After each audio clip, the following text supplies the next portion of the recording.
जी sir, आ गई थी। ठीक है। तो आज का जो मेथड है वो है Myhill Nerode theorem. तो Myhill Nerode theorem जो है वो पंपिंग लीमा से बहुत आसान है। उसमें ये निराउल थ्योरम में ये इस बात का क्लेम करता है कि अगर आपके पास कोई भी लैंग्वेज है तो आप उसकी क्लासेस बनाते हैं। कोई भी लैंग्वेज है आपके पास तो आप उसकी क्या बनाते हैं, क्लासेस बनाते हैं। और क्लासेस को सी से डिनोट करते हैं, C1 C2 C3 CN तक आप डिफरेंट क्लासेस बनाते हैं। जैसे कि थ्योरम नंबर 15 में गिवन है कि given a language L, we shall say that any two strings x and y are in the same class if for all possible strings z, either both xz and yz are in L, are both or not। तो बड़ी simple सी बात है कि इस theorem के अंदर उसने बात कही है कि अगर आपके पास कोई लैंग्वेज है एल, तो हम ये कह सकते हैं कि उससे बनने वाली जो टू डिफरेंट स्ट्रिंग है, यानी कि कोई एक्स, आपने दो वेरिएबल ले लिए एक्स और वाई, ठीक है ना। तो हम कहते हैं कि ये जो दोनों वेरिएबल हैं ये सेम क्लास के अंदर फॉल करते हैं। कब फॉल करेंगे? If for all possible string of Z. अब जेड की कोई भी स्ट्रिंग है, वो एक्स जेड है या वाई जेड है, तो दोनों के दोनों क्या होंगे, या तो एल का पार्ट होंगे या एल का पार्ट नहीं होंगे। ठीक हो गई बात। इसको अभी हम नीचे एग्जांपल से समझ लेते हैं। The language L divided the set of all possible string into separate classes. तो लैंग्वेज की जो हम डिवीजन है वो इस तरह से करते हैं कि हम क्या करते हैं, इसको possible string into separate classes बना लेते हैं स्ट्रिंग की। फॉर एग्जांपल आपके पास कोई लैंग्वेज है ए स्टार ए, तो ए स्टार ए की क्लासेस क्या बनेगी, 1A 2A 3A 4A 5A। अब एक 1A भी स्ट्रिंग है, 2A भी स्ट्रिंग है, 3A भी स्ट्रिंग है, 4A भी स्ट्रिंग है, लेकिन ये सारी स्ट्रिंग जो है वो एक लैंग्वेज एल का पार्ट है। ठीक है जी। इसी तरह से if the number of classes L creates is infinite then L is regular. कहता है कि फिर हम क्या करते हैं कि नंबर ऑफ क्लासेस जब हम बनाते हैं C1 C2 C3 C4, इस तरह से मैंने आपको बताया कि C1 के अंदर एक ए आ गया, C2 के अंदर 2 A's आ गए, C3 के अंदर 3 A's आ गए। तो हम क्या करते हैं, इस तरह से क्लासेस बनाते चले जाते हैं C1 से लेके CN तक। तो कहता है कि अगर तो नंबर ऑफ क्लासेस जो हैं वो फाइनाइट हों तो आपके पास लैंग्वेज जो है वो रेगुलर होगी। इसी तरह अगर बनने वाली क्लासेस जो है वो इनफाइनाइट हैं तो फिर आपके पास क्या होगा, आपकी जो लैंग्वेज है वो नॉन रेगुलर होगी। अगर आपके पास जो बनने वाली क्लासेस हैं वो इनफाइनाइट हैं तो आपके पास लैंग्वेज क्या होगी, नॉन रेगुलर हो जाएगी। दोबारा सुन लें कि अगर आपको कोई लैंग्वेज एल दी जाती है तो हम उसको क्लासेस के अंदर डिवाइड कर लेते हैं। अगर वो बनने वाली क्लासेस फाइनाइट होंगी तो फिर आपकी जो लैंग्वेज है वो रेगुलर होगी। और अगर आपके पास जो बनने वाली क्लासेस हैं वो इनफाइनाइट हैं तो फिर आपके पास जो लैंग्वेज है वो इनफाइनाइट होगी।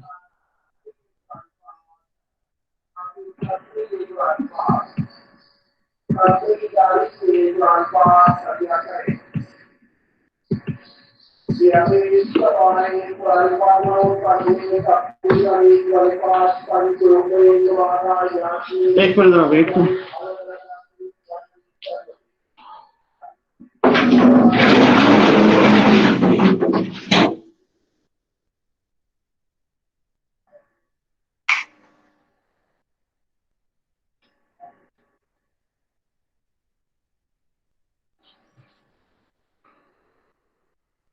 ये अब आपके पास एक एग्जांपल दी हुई, कहते हैं कि let us consider the language of all word that end in ए।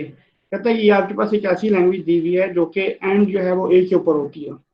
और स्टार्ट में जो है आप any number of A+B whole static ले सकते हैं। तो अब आप देखें कि इसके अंदर जो बनने वाली क्लासेस हैं C1 और C2, ये किस तरह बनेगी। C1 बनेगी कि all string that end in A final state. कहता है कि वो तमाम स्ट्रिंग जो कि ए के ऊपर एंड हो रही हैं। और C2 क्लास कौन सी होगी, all string that do not and the start state.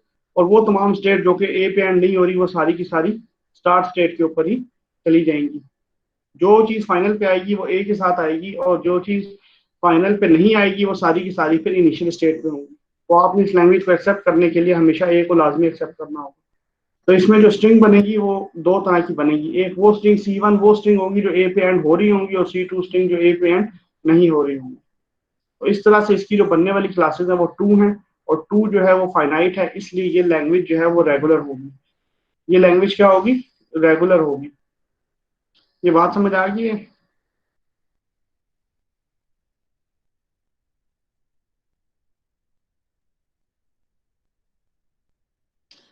जी जी, आप बात समझ आ गई ये वाली माइकल मेरॉन थ्योरम वाली?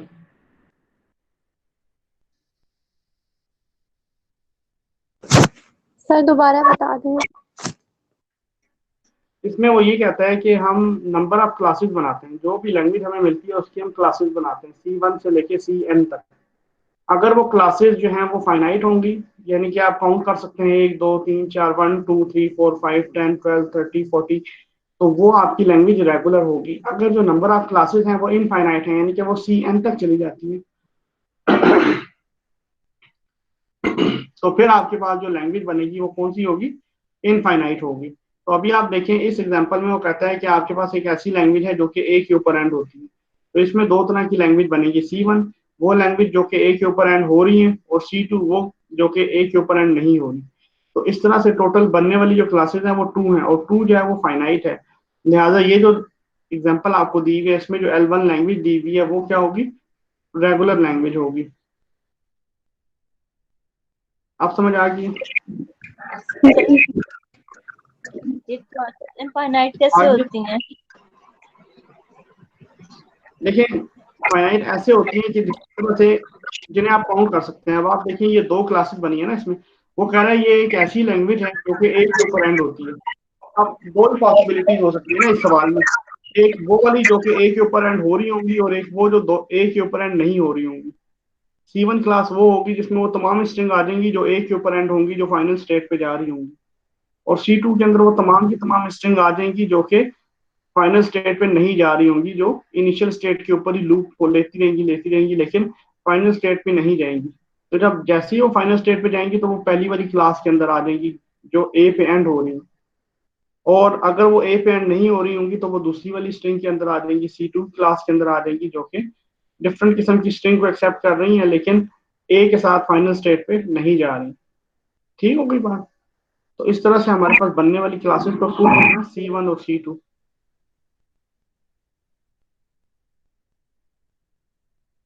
अब ये हम एग्जांपल ले लेते हैं नॉन रेगुलर का भी, उससे फिर आपको दोनों में डिफरेंशिएट करना आसान हो जाएगा। इसी तरह इसमें एक सेकंड एग्जांपल ली हुई है कि let L be language of all string that contain a double A. तो कहता है कि अगर डबल ए की हम लें जिसमें डबल ए आता है तो उसमें तीन क्लासेस बन सकती है। String without double A that end in A, कहता है पहली क्लास वो हो सकती है कि जिसमें डबल ए ना आए, सिर्फ एक ए आए। दूसरी स्ट्रिंग वो हो सकती है string without double A that end in B, दूसरी स्ट्रिंग वो हो सकती है जिसमें डबल ए ना आए लेकिन एंड विद बी हो रही हो या एन हो रही हो, नल हो रही हो। और तीसरी क्लास वो होती है कि जो डबल ए पे एंड हो रही हो।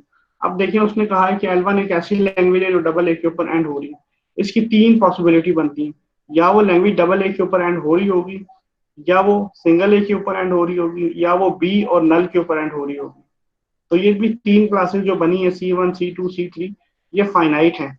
लिहाजा ये वाली जो लैंग्वेज है ये रेगुलर होगी। ये लैंग्वेज कौन सी होगी? रेगुलर होगी। इसमें भी जो बनने वाली क्लासेस हैं वो फाइनाइट हैं। इसी तरह से एक और एग्जांपल हम देख लेते हैं। इसी तरह ये कहता है कि working the algorithm of theorem 15, ये हमने थ्योरम नंबर 15 देखा हुआ है on the language even even. Even even language के अंदर क्या होता है, या इवन नंबर ऑफ एज होते हैं, या इवन नंबर ऑफ बीज होते हैं, या even number of A B होते हैं, या even number of B A होते हैं। पहला है C1 क्या होगा क्लास, कि उसमें even even even number of A's होंगे और इवन नंबर ही बीज होंगे, यानी कि 2 एज होंगे और 2 बीज होंगे। C2 क्लास के अंदर क्या होगा, इवन नंबर ऑफ एज होंगे और ऑड नंबर ऑफ बीज होंगे, ये दूसरी पॉसिबिलिटी है। तीसरी पॉसिबिलिटी है ऑड नंबर ऑफ एज होंगे और इवन नंबर ऑफ बीज होंगे। और चौथी possibility odd number of A's और ऑड नंबर ऑफ बीज होंगे। लेकिन इसमें एक्सेप्ट तो सिर्फ वही होगा ना, इसमें इवन इवन होंगे दोनों, बाकी तीनों रिजेक्ट हो जाएंगी। तो मैक्सिमम जो क्लासेस बनेगी वो 4 बनेगी, कि पहली क्लास के अंदर even number of A's and even number of B's, दूसरी में इवन नंबर ऑफ एज और ऑड नंबर ऑफ बीज, तीसरी में ऑड नंबर ऑफ एज और इवन नंबर ऑफ बीज, और फोर्थ के अंदर ऑड नंबर ऑफ एज और ऑड नंबर ऑफ बीज। ठीक है जी, ये भी आपके पास एक ऐसी लैंग्वेज है जिसमें फाइनाइट नंबर ऑफ क्लासेस बनती हैं, और ये इवन और ये रेगुलर लैंग्वेज है। इसी तरह से एक और एग्जांपल देख लें। अब वो ये कहता है कि to prove that the language A की पावर एन एंड बी की power N is non regular, we need only observe that string 1 A 2 A। अब आप देखें कि इसमें क्या होगा, ए की पावर एन और बी की पावर एन। अब ये देखना है कि इसमें कितनी क्लासेस बनेंगी। अब आप देखें पहले C1 क्लास लेंगे, उसमें क्या होगा, एक ए और एक बी आ जाएगा। पहली चलें इस तरह ले लेते हैं, C1 क्लास हम लेते हैं जिसमें एक ए आएगा, बी नहीं आएगा। फिर दूसरी हम क्लास ले लेते हैं जिसके अंदर क्या होगा, 2 एस 3 एस 4 एस 5 एस, इस तरह से क्लासेस बन जाएंगी। फिर क्या होगा, एक क्लास होगी जिसमें एक ए और एक बी आएगा। फिर नेक्स्ट क्लास होगी जिसमें 2 एस और 2 बीज आएंगे। फिर तीसरी क्लास होगी जिसमें 4 ए और 4 बीज आएंगे। करते करते एक क्लास ऐसी आएगी जिसमें ए की पावर एन एज होंगे और बी की पावर एन बीज होंगे। तो इसमें आप प्रिडिक्ट नहीं कर सकते कि कितने नंबर ऑफ एज आएंगे और कितने नंबर ऑफ बीज आएंगे, तो लिहाजा ये नॉन रेगुलर हो जाएगी। आप क्लास बनाएंगे C1 जिसमें एक ए और एक बी होंगे। क्लास 2 बनाएंगे जिसमें 2 एज और 2 बीज होंगे। आप क्लास 3 बनाएंगे जिसमें 3 एज और 3 बीज होंगे। और आप क्लास 4 बनाएंगे जिसमें 4 एज और 4 बी होंगे। और इसी तरह आप क्लास एक सी की पावर एन क्लास बनाएंगे जिसमें ए की पावर एन होगी और बी की पावर एन होगी। तो लिहाजा ये जो क्लासेस हैं ये एन नंबर तक जाती हैं, लिहाजा लैंग्वेज जो है वो नॉन रेगुलर हो जाएगी। ये वाली बात समझ आइए आप लोगों को?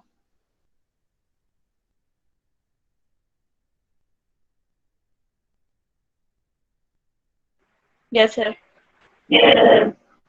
अच्छा, अब आपको इस चैप्टर की ना सबसे इंटरेस्टिंग बात बताने लगा हूँ, इसको अपने पास लिख लें। ये जो बात अभी मैं बताने लगा हूँ ना, इसको स्टाइलिक डाल के नोट कर लें, ये आपको बहुत हेल्प करेगी। ये बुक में आपको कहीं नहीं मिलेगी।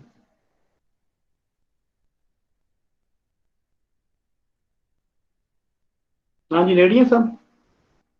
जी सर।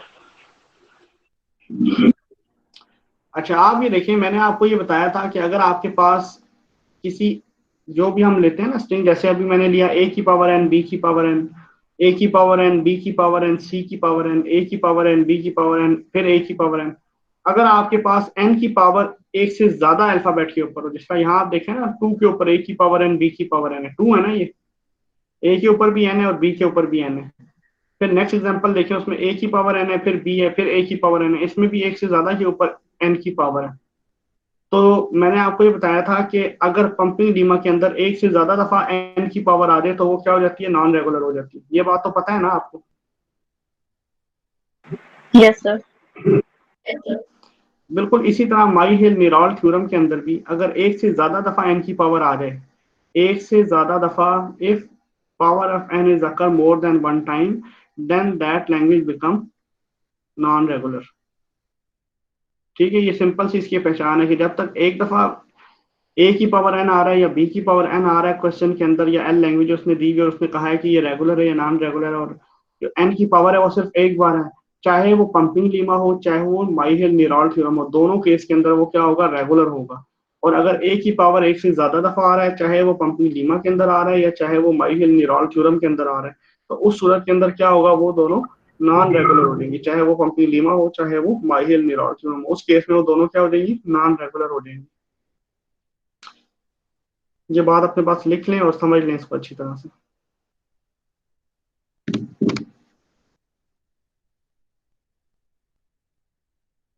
समझ आ गई है बात? यस सर, कर लिया। अब आप देखें ये जितने सवाल आपको दिए हुए इन तमाम के अंदर क्या हो रहा है कि ए की पावर एन जो है वो मोर देन वन टाइम आ रही है। देखें ये इसमें भी 2 टाइम। आप ये वाली देखें, equal is a non regular because for each of the string A, double A, triple A, 4 A, some value of z is equal to b की पावर एन, वो will put it alone in equal।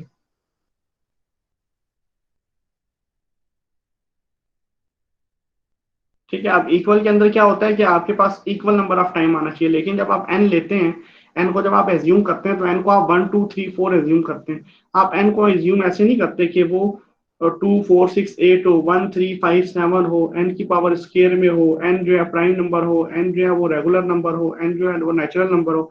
ऐसी कोई भी चीज जब आएगी तो बेशक एन की पावर 1 हो, एन की पावर 1 हो। आप देखेंगे अभी क्वेश्चन के अंदर कि ए की पावर कहीं पे 2n दिया हुआ होगा, कहीं 3n दिया होगा, कहीं 4n दिया होगा, कहीं ए की पावर प्राइम दी होगी, कहीं ए की पावर नॉन प्राइम दी होगी।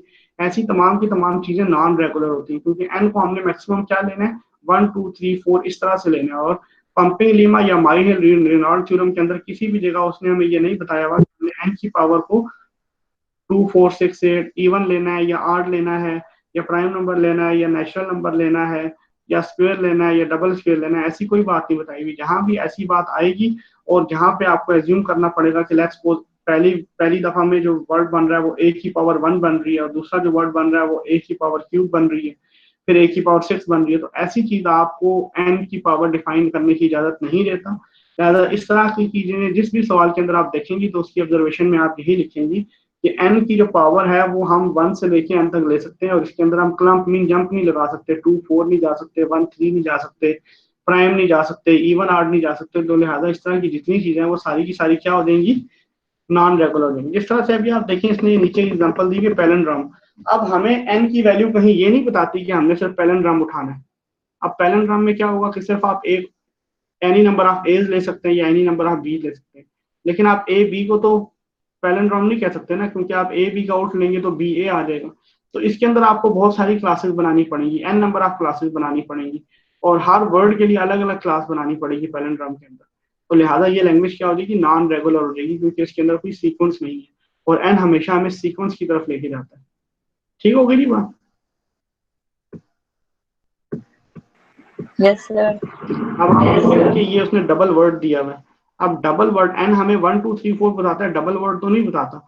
डबल वर्ड का मतलब क्या है, double A double B double A double B A B इस तरह की कोई चीज तो हमें एन की पावर नहीं बताती ना। तो हम एन की पावर को ये चीज डिफाइन करने के लिए नहीं ले सकते। लिहाजा इसमें C1 जो है वो डबल ए हो जाएगा, C2 डबल बी हो जाएगा, C3 double A double B हो जाएगा और इसमें जो नंबर बनने वाली क्लासेस हैं वो कितनी हो जाएंगी, CN क्लासेस हो जाएंगी। कितनी क्लासेस हो जाएंगी, CN हो जाएंगी। और जिसकी वजह से क्या हो जाएगा, हमारी ये लैंग्वेज क्या हो जाएगी, नॉन रेगुलर हो जाएगी। ये नीचे क्वेश्चन लैंग्वेज दी हुई है, इसको आपने छोड़ देना, ये नहीं करना आपने। इसके बाद आपने डायरेक्ट जो है ना दोनों मेथड करने के बाद आ जाना है माई हिल सॉरी इसकी एक्सरसाइज के ऊपर। अब आप इसी एक्सरसाइज के अंदर आप बड़ी इंटरेस्टिंग बात देखेंगे। क्वेश्चन नंबर 4 देखें कि define the language trailing count as any string as follows by a number of A's equal to length of S. अब जितनी लेंथ ऑफ एस होगी उतना ही इसके अंदर नंबर ऑफ एज होंगे। ये ट्रेलिंग काउंट है। समझ आएगी बात। Define the language trailing count as any string S follows by a number of A's equal to. अब जितनी स्ट्रिंग की लेंथ होगी ना उसके अंदर मसलन ये है 2 है तो इसके अंदर 2 एज है, तो फिर आगे में एक ए है तो उससे नेक्स्ट में 4 एज है, तो फिर ये 3 एज है।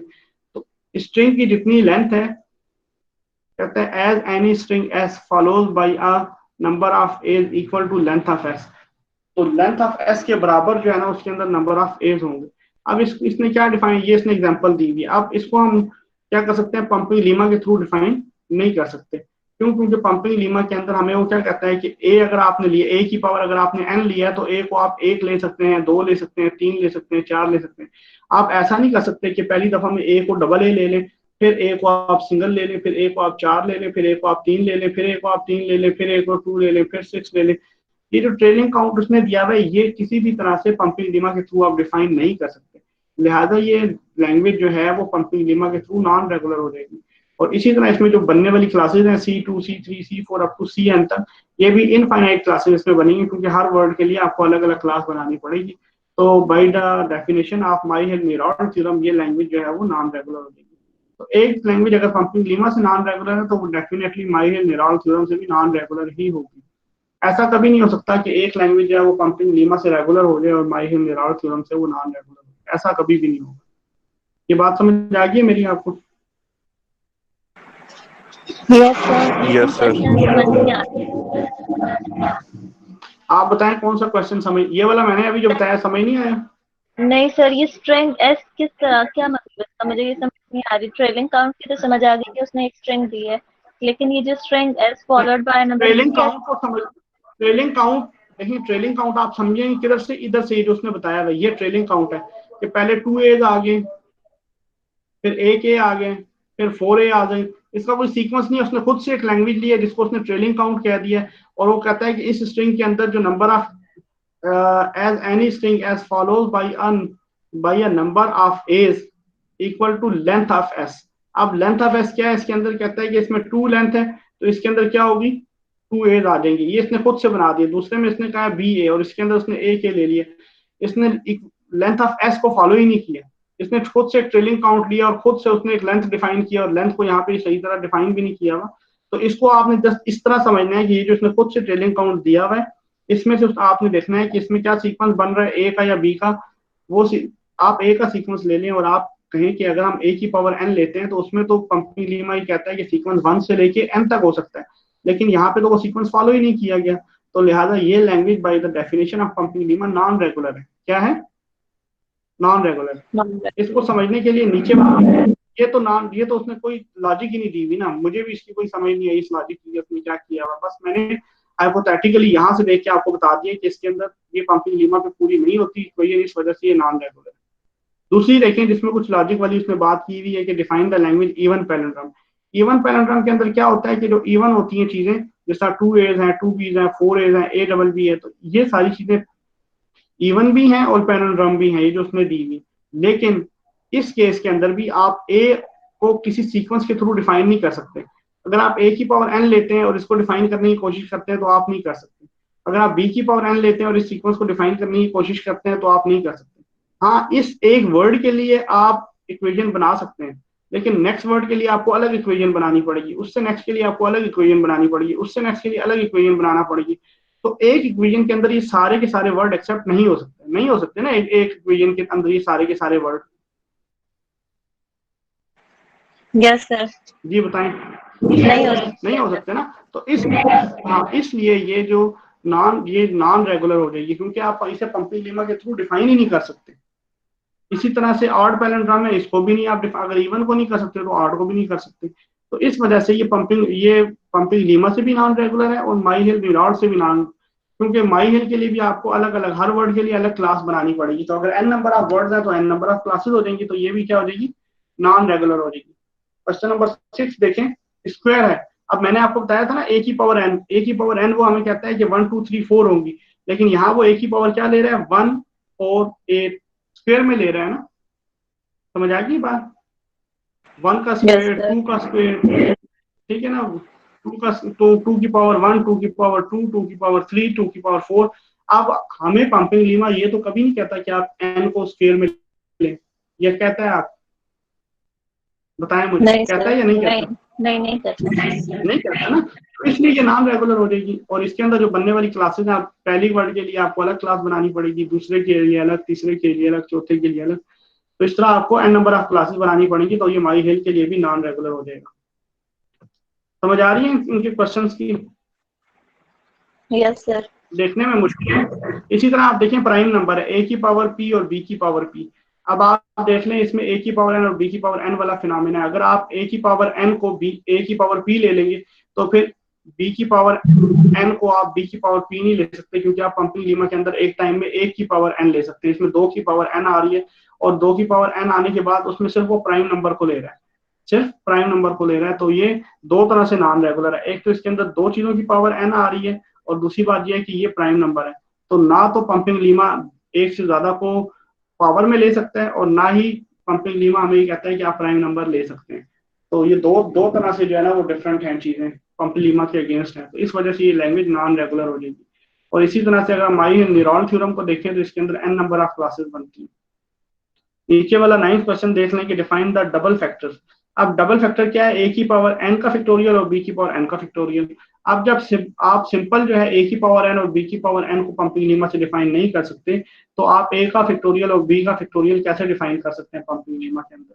और फर्दर ये कि जो फैक्टोरियल होता है उसके अंदर वैल्यू बदल रही होती है, 1 का फैक्टोरियल, 2 का फैक्टोरियल, 3 का फैक्टोरियल, उसमें वैल्यू चेंज हो रही होती है। तो जो एन की पावर होती है, एन जो हम 1 से लेके एन तक लेते हैं, उसमें कहीं पे भी हम फैक्टोरियल की वैल्यू को रिप्रेजेंट नहीं कर सकते। तो लिहाजा ये लैंग्वेज भी नॉन रेगुलर होगी by pumping lemma and Myhill. I hope आपको मैंने इतने सवाल बता दिए कि आपके पास एक अच्छी खासी बेस बन गई है बाकी सवाल करने के लिए। क्या कहते हैं आप?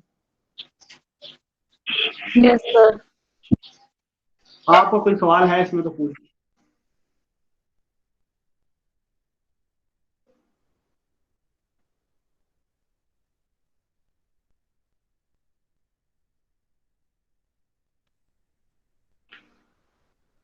ये क्वेश्चन नंबर 10 कंप्लीट हो गया। आपका कोई सवाल है तो इसमें पूछना। नहीं सर, 10 तक तो समझ आ गई है। 11 अलग क्वेश्चन है ना। 11 में ए स्टेरिक यूज हो रहा है, तो फिर हम लोग ने क्या करना है इसका? वो कहता है कि let us revisited the language double word, कहता है कि जो लैंग्वेज अभी हमने पीछे डबल वर्ड की पढ़ी है ना, उसको दोबारा रिविजिट करें from page number 200। Use the Myhill-Niral theorem to show that this language is non-regular by showing that all the string in asterisk are in different class। ठीक है, वो जो पेज नंबर 200 के ऊपर अभी हमने एग्जांपल देखी है उसकी वो बात कर रहा है, इसको दोबारा देख लेते हैं।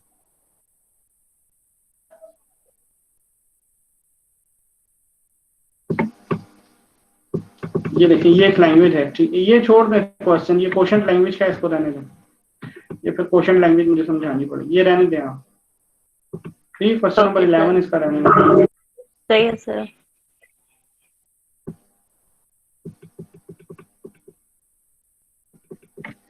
ये क्वेश्चन नंबर 13 जो दिया हुआ है ना, define the language, question number 13 नजर आ रहा है आप सबको? यस सर, नजर आ रहा है। इसमें जो है ना, ये जो वर्ड लिखा हुआ है ना, ये मोर ए लिखा हुआ है, मोर ए, मीन कि इस लैंग्वेज के अंदर नंबर ऑफ ए जो है वो ज्यादा होंगे, मोर ए, इसको और कुछ नहीं पढ़ना, कभी आप कुछ और पढ़ते रहे इसको, ये लिखा हुआ है मोर ए इज ग्रेटर, इसमें ए जो है नंबर ऑफ ए जो है वो नंबर ऑफ बी से ज्यादा होंगे, समझ आएगी बात, मोर ए, ठीक है। Yes sir. हाँ, तो ये को मोरिया ना पढ़ते रहे, कोई और वर्ड ना बनाते हैं इसको, ये लिखा हुआ है मोर ए, फिर इसका सवाल वो सॉल्व करेंगे, इजीली सॉल्व हो जाएगा ये। बस इसको करें, इस चैप्टर को, इसमें कोई बात ना समझ आई फिर मुझसे पूछ लीजिएगा, ठीक है। नेक्स्ट क्लास है, नेक्स्ट क्लास में इंशाल्लाह डिसाइडेबिलिटी वाला मैं कंप्लीट चैप्टर आपको करवाऊंगा। सही है सर। अब आपको पता तो लग गया ना कि आपका जो जो ओकेजन है वो 15 जुलाई तक एक्सटेंड हो गई है, तो आपका जो है वो पेपर शेपर अब ऑनलाइन ही होंगे, तो लिहाजा तैयारी आप उस हिसाब से करनी शुरू कर दें। सर ऑनलाइन होंगे?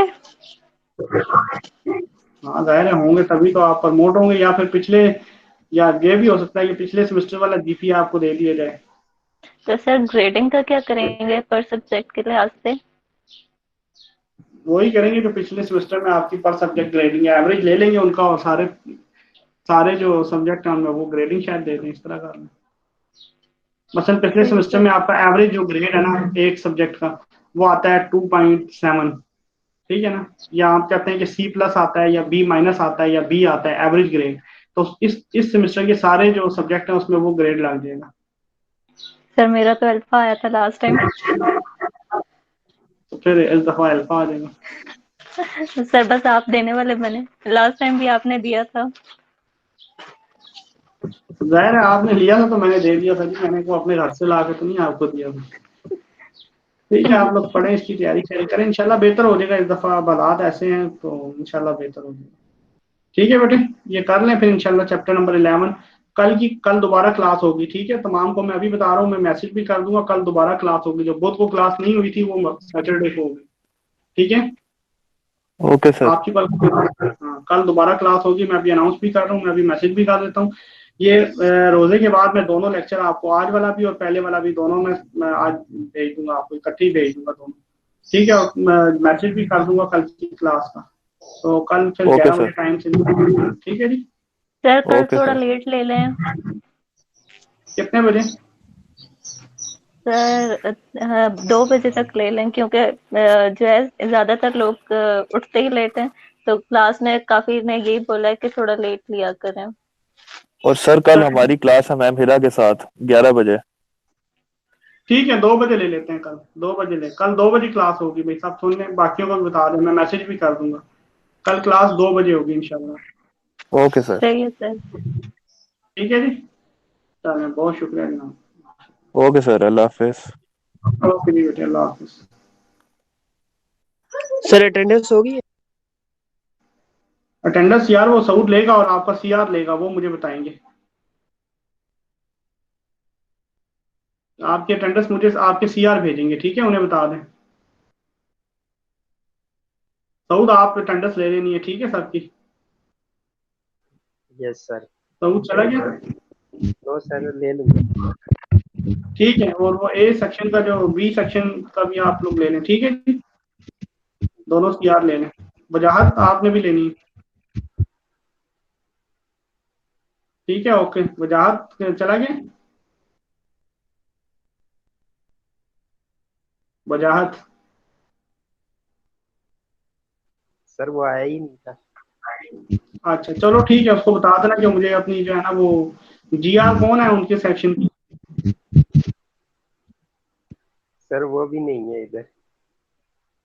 अच्छा तो आपका ए सेक्शन है सऊद, बी सेक्शन है? सर बी है अभी। हाँ तो ए सेक्शन के कोई बच्चे बैठे हैं वो फिर अपनी मुझे भिजवाएं अटेंडेंस, ए सेक्शन वाले, ठीक है? चलो ओके थैंक सर। यू।